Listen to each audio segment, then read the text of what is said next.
धनंजय घनवट जी आसाम से। हाँ जी। राधे राधे महाराज जी। महाराज जी, मैं पुलिस सेवा में कार्यरत हूँ। कृपया मार्गदर्शन करें कि निष्काम कर्मयोग हेतु क्या करें। कर्म तो उत्तम है, परंतु निष्काम भाव कैसे लाएं।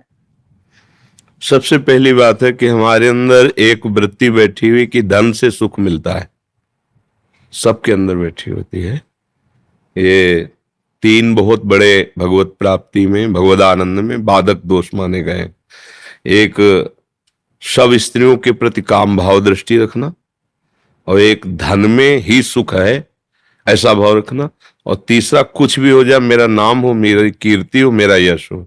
मतलब कंचन कामिनी कीर्ति, ये तीन ऐसे दोष हैं जो भगवदानंद की प्राप्ति नहीं होने देते। तो किसी भी मार्ग में चले तीनों दोष अपना प्रभाव दिखाना चाहते हैं। तो जैसे आपको कानून सुरक्षा व्यवस्था में अधिकार मिला है, तो इसमें आप इस दोष से बचो। प्रधान दोष इसमें ये लागू होगा कि धन की प्राप्ति की प्रबल इच्छा। अब जब धन की प्राप्ति की प्रबल इच्छा होती है तो फिर धर्म का पालन करने की बात ढीली पड़ जाती है। फिर ये लगता है कि ये इतनी धनराशि दे रहा है तो प्रियता धन के होने के कारण वो क्यों दे रहा है, लेना धर्म है कि नहीं है, उसके द्वारा कमाई हुई संपत्ति को लेकर कहीं मैं किसी निर्दोष को तो नहीं शासित कर रहा हूं, उसके ऊपर कहीं हमारा गलत भाव तो नहीं हो गया है। अगर इस पर सावधान रहोगे तो ये जो राजकीय विभाग की आपकी सेवा मिली, ये भी भगवान की उपासना ही है पक्की। अगर आप धर्म पूर्वक अपने पद का, अधिकार का प्रयोग करते हैं तो आप महात्मा ही हैं। महात्मा का तात्पर्य होता है महान आत्मा, जिसके विचार महान हो।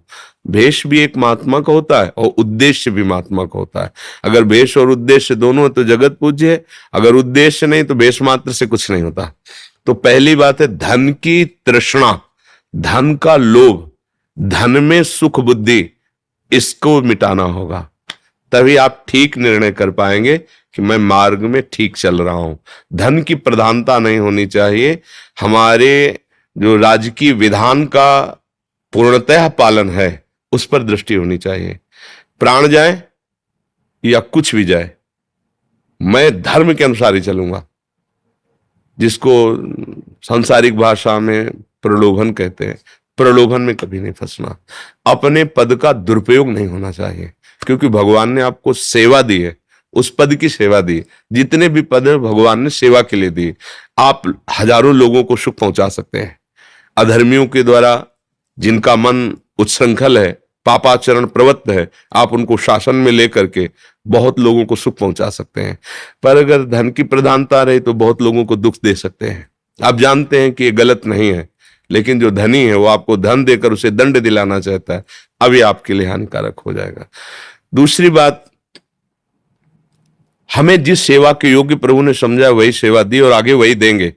मुझे ये भी आकांक्षा नहीं करनी कि मैं इससे भी बड़ा बनूं, नहीं, जितना दिए सांगोपांग निर्वाह करूंगा। आगे की बात भगवान खुद जानते हैं उनको क्या। तो नाम, कीर्ति, यश, इसकी भी अंदर चाह नहीं होनी चाहिए। तो नाम जप करते हुए और ये सेवा करते हुए आपको भगवान की ही प्राप्ति होगी, पक्का समझो। युद्ध क्षेत्र में अर्जुन को भगवान ने सबसे बड़ा गुप्त रहस्य बताया कि माम स्मर और युद्ध च। युद्ध माने कर्तव्य कर्म का पालन। मेरा स्मरण और कर्तव्य कर्म का पालन किया जाए तो निश्चित भगवान की प्रसन्नता प्राप्त होती है। कोई संशय इसमें? जी। एक आईपीएस अधिकारी आसाम। बहुत अच्छा सद्भाग्य है आपके कि आप पद में भी रहते हुए दैन्य और भगवत मार्ग के पथिक हैं। जीवन कुछ दिन का है, बाजी मार लो, बाजी। भगवान मिल जाए तो जीवन सार्थक हो जाएगा। गुरुदेव जी रामेदेव जी से अच्छा मिले नाम, लेकिन इतना नहीं हो पाता। दीक्षा मिली हुई है, गुरुदेव हैं, बट उतना नाम नहीं हो पाता, सेवाएं इतनी। हाँ, कोई बात नहीं है, पर अपना जीवन प्रभु के लिए मान लो ना, कि मेरा जीवन प्रभु के लिए है। अगर प्रभु के लिए मान लिया तो जीवन सार्थक हो जाएगा ना। हाँ।